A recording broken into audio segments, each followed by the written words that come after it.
Hello friends, welcome to the channel. दोस्तों, आज हम देखने जा रहे हैं mass flow meter working principle and accuracy correction.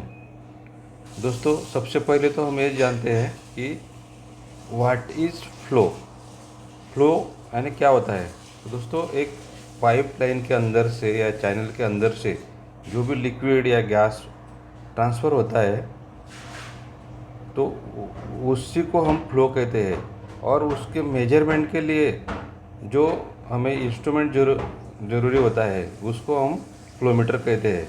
तो दोस्तों, सबसे पहले हम देख रहे हैं ये जो डायग्राम देख रहे हैं हम, ये है टाइप्स ऑफ मास फ्लोमीटर। तो टाइप्स ऑफ मास फ्लोमीटर में कितने टाइप्स के मास फ्लोमीटर होते हैं देखिए। Electromagnetic mass flowmeter, ultrasonic mass flowmeter, turbine flowmeter, vortex flowmeter, positive displacement flowmeter, thermal mass flowmeter और कोरियोलिस फ्लोमीटर। तो दोस्तों, इतने टाइप्स के मास फ्लोमीटर है।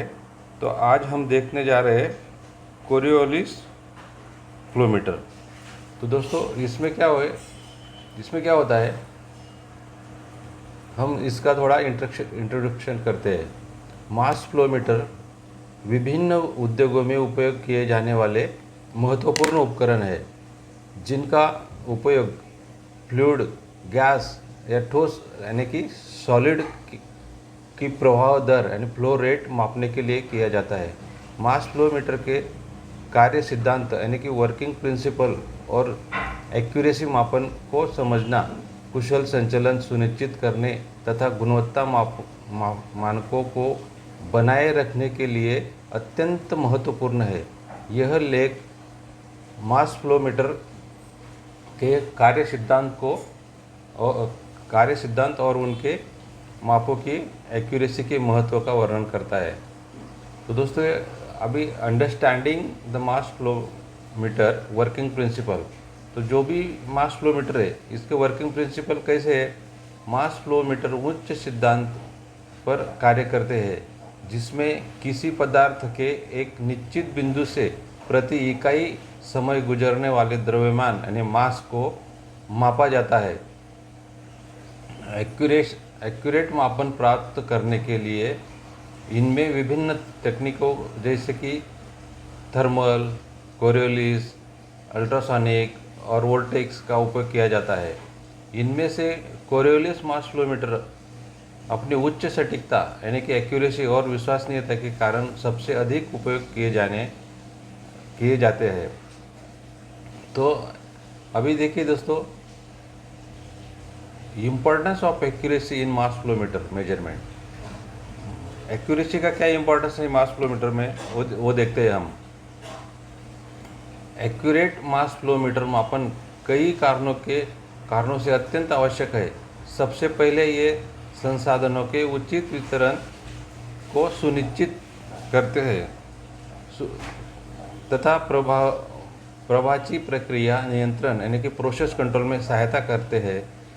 सटीक यानी कि एक्यूरेट मापन प्रणाली में होने वाले लीकेज, रिसाव यानी कि लॉसेस या अक्षमताओं, इनएफिशिएंसीज का पता लगाने में भी सहायक होते हैं।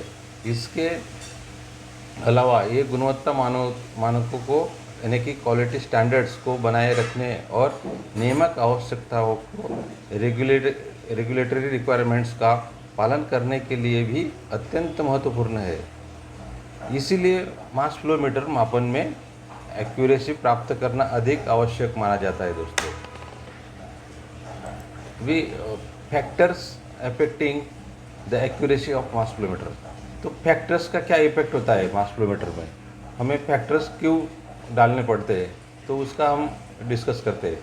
मास फ्लोमीटर को मापन एक्यूरेसी को प्रभावित करने वाले कई कारण होते हैं, जैसे कि उपकरण की मूल त्रुटि यानी बेसिक एरर, 0 पॉइंट स्थिरता यानी कि 0 पॉइंट स्टेबिलिटी तथा पुनरावृत्ति त्रुटि यानी रिपीटेबिलिटी का एरर आदि। इन त्रुटियों को मास फ्लोमीटर के डिज़ाइन और निर्माण प्रक्रिया के दौरान काफ़ी हद तक सुधारा जा सकता है। इसके अतिरिक्त मास फ्लोमीटर की स्थापना यानी कि इंस्टॉलेशन और उपयोग ऑपरेशन के दौरान भी कुछ त्रुटियां उत्पन्न हो सकती है, जैसे अत्यधिक प्रक्रिया तापमान प्रोसेस टेम्परेचर, कैलिब्रेशन दबाव यानी कि कैलिब्रेशन प्रेशर से बहुत अधिक प्रक्रिया दबाव यानी प्रोसेस प्रेशर या आसपास के वातावरण में होने वाला तीव्र यांत्रिक कंपन यानी कि मैकेनिकल वाइब्रेशन आदि, ये सभी कारक मास फ्लोमीटर को मापन एक्यूरेसी को प्रभावित कर सकते हैं।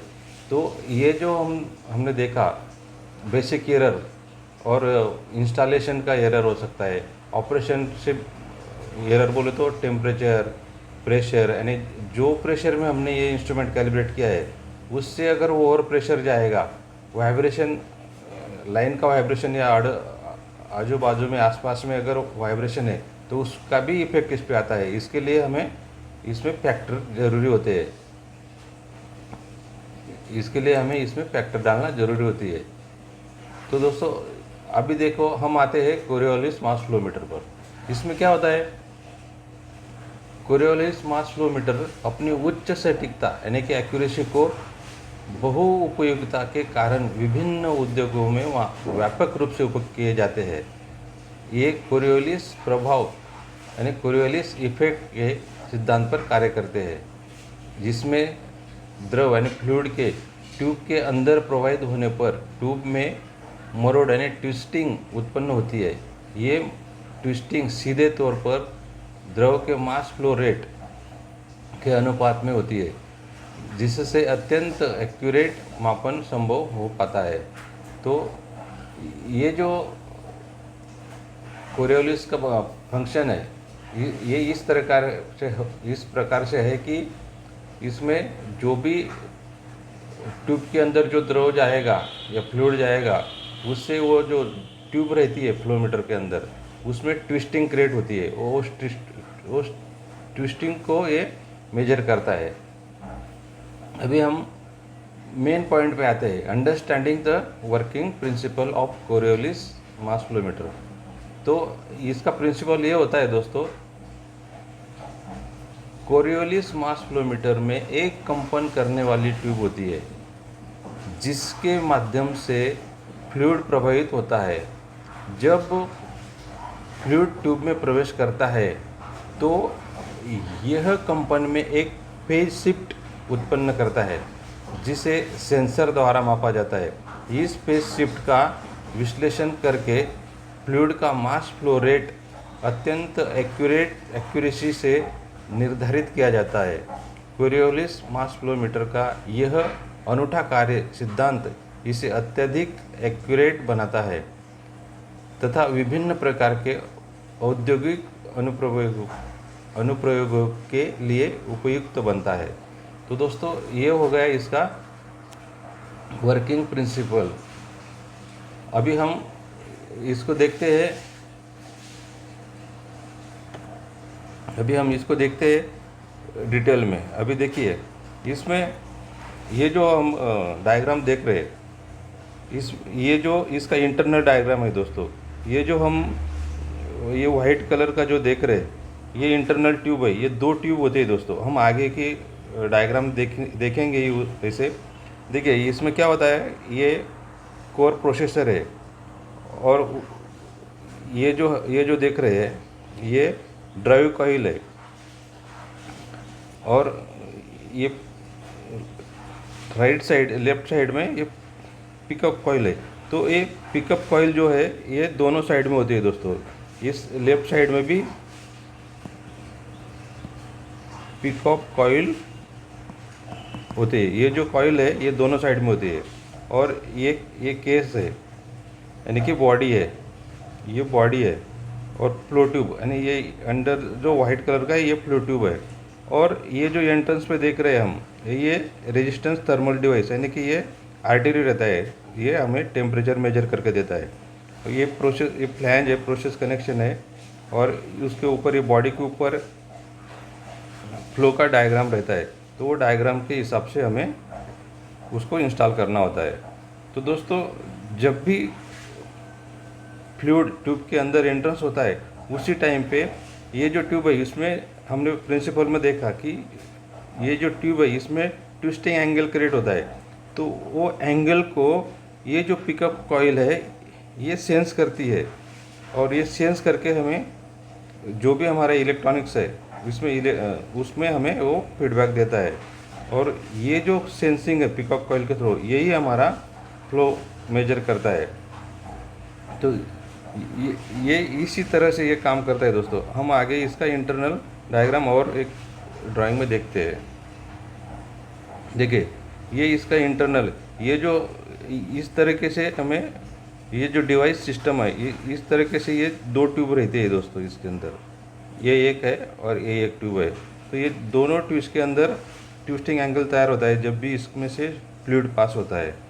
और ये इस तरीके से हमारे ये इसका मॉडल है, और इस इतने टाइप में हमें ये मास फ्लोमीटर इंस्टॉल करने के लिए देखने को मिलते हैं।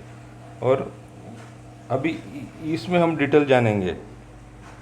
इसमें क्या है दोस्तों, ये मेन प्रिंसिपल का ड्राइंग है, कोरियोलिस प्रिंसिपल। तो देखिए दोस्तों, कोरियोलिस सिद्धांत नहीं, कोरियोलिस प्रिंसिपल उस प्रभाव को दर्शाता है जिसमें गतिशील द्रव्यमान यानी कि मूविंग मास किसी घूर्णनशील संदर्भ फ्रेम यानी कि रोटेटिंग फ्रेम ऑफ रेफरेंस में स्थित वस्तु पर प्रभाव डालता है। यह गतिशील द्रव्यमान वस्तु पर एक आभासी बल यानी कि एपरेंट फोर्स उत्पन्न करता है, जिसके कारण वस्तु में विकृति यानी कि डिफॉर्मेशन उत्पन्न होती है। इस बल को कोरियोलिस बल यानी कि कोरियोलिस फोर्स कहा जाता है। यह बल सीधे वस्तु पर कार्य नहीं करता, बल्कि वस्तु की गति यानी कि मोशन पर प्रभाव डालता है। और इसी सिद्धांत का उपयोग कोरियोलिस फ्लोमीटर यानी कि कोरियोलिस फ्लोमीटर में किया जाता है। देखिए दोस्तों, यहाँ क्लियर होता है हमारा। अभी देखिए ये जो पहला डायग्राम हम देख रहे हैं ये विदाउट फ्लो का डायग्राम है। तो ये कंडीशन में जो हमारी ट्यूब दिख रही है ये पास में दिख रही है। और जो दूसरा है ये जो दूसरा फिगर हम देख रहे हैं दोस्तों, इसमें ये विथ फ्लो है। ये जो 2 नंबर का डायग्राम है ये विथ फ्लो है। तो विथ फ्लो में क्या हुआ, जैसे ही फ्लो एंट्रेंस किया तो ये डिस्टेंस बढ़ गया, ये जो 2 ट्यूब है इसके डिस्टेंस बढ़ गया, जो एंट्रेंस पॉइंट है इसमें डिस्टेंस बढ़ गया, और जो आउटलेट है इसमें डिस्टेंस कम हो गया। तो ये क्या हुआ दोस्तों, इसी को हम ट्विस्टिंग कहते हैं। और जो ये तीसरा जो डायग्राम है ये वापस नो फ्लो का डायग्राम है। तो नो फ्लो में क्या हुआ, ये जो 2 ट्यूब है ये 2 ट्यूबों के बीच का यानी जो डिस्टेंस है ट्यूब टू ट्यूब के अंदर का वो बढ़ गया। तो ये नो फ्लो का रिस्पांस है। उसके बाद विथ फ्लो, तो विथ फ्लो जैसे हमने पहले फ्लो एंटर किया तो जो ट्यूब है उसका डिस्टेंस बढ़ गया एंट्रेंस का, बाद में आउटलेट का कम हो गया, बाद में नो फ्लो में डिस्टेंस बढ़ गया, बाद में विथ फ्लो में एंट्रेंस का डिस्टेंस कम हो गया और आउटलेट का बढ़ गया। तो ये जो हम मेजर करें या जो हम ये इफेक्ट जो हम देख रहे तो इसी को ट्विस्टिंग कहते हैं दोस्तों। और यही ट्विस्टिंग को हमारे पिकअप कॉइल सेंस करके हमें इलेक्ट्रॉनिक्स में कन्वर्ट करके फ्लो का हमें आउटपुट देती है। इस तरीके से ये मास फ्लोमीटर काम करता है दोस्तों। वीडियो पसंद आया हो तो लाइक करो, शेयर करो और कमेंट्स कीजिए दोस्तों। थैंक यू, धन्यवाद।